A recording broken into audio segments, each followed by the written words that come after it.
कभी सोचा है कि एक ऐसा हथियार जो एक हवाई जहाज में आराम से फिट हो जाए, उसमें इतनी ताकत कैसे हो सकती है कि वो एक पूरे शहर को राख में बदल दे? ये कैसे मुमकिन है? आज हम विज्ञान, इतिहास और उस भयानक ताकत की कहानी में उतरेंगे, जिसने हमारी दुनिया को हमेशा हमेशा के लिए बदल कर रख दिया। तो इस हैरत अंगेज कहानी को समझने के लिए हम इसे 4 हिस्सों में देखेंगे। हम शुरू करेंगे परमाणु दौड़ की उस रोमांचक शुरुआत से। फिर देखेंगे कि कैसे सुपर बम बनने लगे। उसके बाद इन हथियारों के पीछे के विज्ञान को समझेंगे। और आखिर में इस बात पर गौर करेंगे कि इस विरासत के साथ आज हम कैसी दुनिया में जी रहे हैं। चलिए शुरू करते हैं। हमारी कहानी शुरू होती है 1930s के दशक के आखिरी सालों में। दुनिया दूसरे विश्व युद्ध की दहलीज पर खड़ी थी और उसी वक्त बर्लिन के एक लैब में एक ऐसी खोज हुई जो इतिहास का रुख ही मोड़ने वाली थी। सबसे हैरानी की बात तो ये है कि ये सब कुछ कितनी तेजी से हुआ। 1938 में ऑटो हान ने परमाणु विखंडन की खोज की, जो कि एक शुद्ध वैज्ञानिक कामयाबी थी। लेकिन जैसे जैसे जंग के बादल घने हुए, इस खोज ने एक बहुत ही खतरनाक मोड़ ले लिया। इस डर से कि कहीं नाजी जर्मनी पहले परमाणु हथियार न बना ले, अमेरिका ने 1941 में मैनहट्टन प्रोजेक्ट शुरू कर दिया। ये विज्ञान, इंडस्ट्री और सेना की ताकतों का एक ऐसा मेल था जो पहले कभी नहीं देखा गया था, और सिर्फ 4 साल के अंदर उन्होंने नामुमकिन को मुमकिन कर दिखाया। न्यू मैक्सिको के रेगिस्तान में हुए सफल टेस्ट के ठीक 1 महीने बाद दुनिया ने इस टेक्नोलॉजी का असली खौफनाक चेहरा देखा। 6 अगस्त 1945 को लिटिल बॉय नाम का एक बम हिरोशिमा पर गिराया गया, जिसने 16.5 किलोटन TNT के बराबर तबाही मचाई। इसका असर सोच से भी परे था। धमाके के केंद्र में तापमान सूर्य की सतह से भी ज्यादा हो गया, जिससे सब कुछ पल भर में भाप बन गया। फिर एक जबरदस्त शॉकवेव बाहर की तरफ फैली, जिसने मीलों तक इमारतों को जमींदोज कर दिया। दूसरा विश्व युद्ध तो खत्म हो गया, लेकिन एक नई और शायद उससे भी ज्यादा खतरनाक दौड़ शुरू हो गई। दुनिया शीत युद्ध यानी कोल्ड वॉर में दाखिल हो गई। ये अमेरिका और सोवियत संघ के बीच विचारों और सियासत की जंग थी, और इस जंग के केंद्र में थी परमाणु हथियारों की होड़। ये देखने की एक खतरनाक रेस कि कौन ज्यादा और ज्यादा ताकतवर हथियार बना सकता है। और उन्होंने बनाई भी। 1952 में अमेरिका ने पहले हाइड्रोजन बॉम्ब का टेस्ट किया, एक ऐसा हथियार जिसने हिरोशिमा बम की ताकत को बौना साबित कर दिया। ये लगभग 1000 गुना ज्यादा शक्तिशाली था। अब बात एक शहर को तबाह करने की नहीं थी, बल्कि अब पूरे के पूरे द्वीपों को नक्शे से मिटा देने की क्षमता हासिल हो चुकी थी। लेकिन सोवियत संघ भी चुप बैठने वालों में से नहीं था। 1961 में उन्होंने जार बॉम्बा का टेस्ट करके पूरी दुनिया को हिला दिया। ये आज तक का बनाया गया सबसे शक्तिशाली परमाणु हथियार है। इसकी 57 मेगाटन की अविश्वसनीय ताकत हिरोशिमा बॉम्ब से 3800 गुना ज्यादा थी। ये सिर्फ एक हथियार का टेस्ट नहीं था, ये ताकत का एक खुला प्रदर्शन था, जो दुनिया को एक साफ संदेश दे रहा था। जरा इस चार्ट को देखिए, ये दिखाता है कि तबाही की ताकत कितनी तेजी से बढ़ी। बाईं ओर लिटिल बॉय का एक छोटा सा बार है, और दाईं ओर जार बॉम्बा का ये विशाल खंबा जो बाकी सब पर हावी है। ये हथियारों की दौड़ के पागलपन को साफ साफ दिखाता है। सिर्फ कुछ ही सालों में तबाही के पैमाने में एक चौंकाने वाली छलांग। ये सिर्फ बेजान नंबर नहीं है, दांव पर बहुत कुछ लगा था।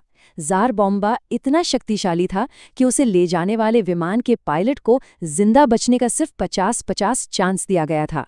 सोचिए उस मिशन पर उड़ान भरना कैसा रहा होगा, ये जानते हुए कि आपके बचने की संभावना सिर्फ एक सिक्के के उछाल पर निर्भर करती है। वो बच गए, लेकिन ये उस दौर के भयानक पागलपन की एक डरावनी याद दिलाता है। तो इन हथियारों को इतनी अकल्पनीय शक्ति मिलती कहाँ से है? इसका जवाब छिपा है एटम यानी परमाणु के बिल्कुल अंदर। चलिए इतिहास से एक कदम पीछे हटते हैं और उस अविश्वसनीय फिजिक्स को समझते हैं जो इस तबाही को मुमकिन बनाती है। सब कुछ शुरू होता है ओटो हान की 1938 की खोज से, परमाणु विखंडन। इसे ऐसे सोचिए, एक भारी परमाणु के न्यूक्लियस की कल्पना कीजिए जो प्रोटॉन से भरा है। वो सब एक दूसरे को धकेलना चाहते हैं, लेकिन एक अविश्वसनीय रूप से मजबूत परमाणु शक्ति उन्हें एक साथ बांधे रखती है। विखंडन तब होता है जब आप उस बंधन को तोड़ते हैं। ये एक बहुत बड़े स्प्रिंग को छोड़ने जैसा है, जमा हुई ऊर्जा का एक जबरदस्त विस्फोट। और असली चाबी यही है, ये प्रक्रिया खुद ब खुद चलती रहती है। जब एक परमाणु टूटता है तो वो और न्यूट्रॉन छोड़ता है। वो न्यूट्रॉन फिर दूसरे परमाणुओं से टकराते हैं, जिससे वे भी टूट जाते हैं और ये सिलसिला चलता रहता है। ये एक डोमिनो इफेक्ट जैसा है, एक चेन रिएक्शन जो 1 सेकंड के छोटे से हिस्से में तेजी से बढ़ता है और ऊर्जा का एक घातांकीय विस्फोट पैदा करता है। लेकिन ऊर्जा जारी करने का एक और भी ज्यादा शक्तिशाली तरीका है, संलयन यानी फ्यूजन। अगर विखंडन परमाणुओं को तोड़ना है तो संलयन उन्हें एक साथ जोड़ना है। सोचिए, हल्के परमाणुओं को जबरदस्ती एक साथ मिला दिया जाए। ये वही प्रक्रिया है जिससे हमारे सूर्य को शक्ति मिलती है। हाइड्रोजन बम इसी प्रक्रिया का इस्तेमाल करते हैं, एक छोटे विखंडन विस्फोट से पैदा हुई जबरदस्त गर्मी का इस्तेमाल करके एक बहुत बड़ी संलयन अभिक्रिया शुरू करने के लिए। यही वजह है कि वे इतने विनाशकारी रूप से शक्तिशाली होते हैं। हिरोशिमा पर गिराए गए बम लिटिल बॉय का डिजाइन आश्चर्यजनक रूप से सरल था। ये असल में एक बंदूक ही थी। इसके अंदर यूरेनियम 235 के 2 अलग-अलग टुकड़े थे। एक पारंपरिक विस्फोटक ने एक टुकड़े को दूसरे में दागा। जब वे टकराए तो वे एक सुपर क्रिटिकल मास बन गए, जिससे एक बेकाबू चेन रिएक्शन शुरू हो गया। नतीजा इतिहास है। तो इस पूरे इतिहास और विज्ञान का आज हमारे लिए क्या मतलब है? ये सब हमें आज कहाँ लाकर खड़ा करता है? चलिए इस टेक्नोलॉजी की स्थायी विरासत और आज परमाणु हथियारों की खतरनाक स्थिति का पता लगाते हैं। आज दुनिया में अनुमानित 13,000 परमाणु हथियार हैं। हालांकि ये कोल्ड वॉर के चरम पर 70,000 से अधिक के भंडार से एक बड़ी कमी है, फिर भी ये हमारी सभ्यता को कई बार खत्म करने के लिए काफ़ी है। और जैसा कि देखा जा सकता है, इनमें से ज़्यादातर हथियार रूस और संयुक्त राज्य अमेरिका के हाथों में है। और हमें ये भी याद रखना चाहिए कि इन हथियारों की कीमत सिर्फ धमाके के तत्काल विनाश से कहीं ज्यादा है। कजाकिस्तान में पूर्व सोवियत परीक्षण स्थल द पॉलीगॉन के पास रहने वाले लोगों के लिए ये विरासत एक कभी न खत्म होने वाला बुरा सपना है। रेडियोधर्मी गिरावट के संपर्क में आने के कारण 3 पीढ़ियों ने कैंसर, जन्मजात विकलांगता और अन्य भयानक स्वास्थ्य समस्याओं की उच्च दर का सामना किया है। ये परमाणु युग की छिपी हुई लागत है।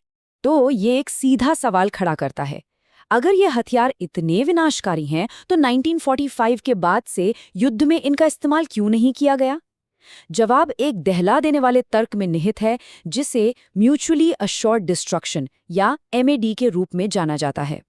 सिद्धांत सरल और भयानक है। अगर कोई एक पक्ष परमाणु हमला करता है तो दूसरा पक्ष जवाबी हमला करने के लिए पर्याप्त हथियारों के साथ बच जाएगा, जिससे दोनों पक्षों का पूर्ण विनाश सुनिश्चित होगा। कोई भी जीत नहीं सकता, इसीलिए कोई भी पहला कदम उठाने की हिम्मत नहीं करता। ये एक खतरनाक गतिरोध है। और ये हमें एक अंतिम विचारोत्तेजक सवाल पर लाता है। ये एक विरोधाभास है। क्या मानव इतिहास के सबसे विनाशकारी हथियारों ने वास्तव में हमें एक और विश्व युद्ध से बचाकर शांति बनाई रखी है? इस पर विचार करने के लिए ये एक गंभीर प्रश्न है।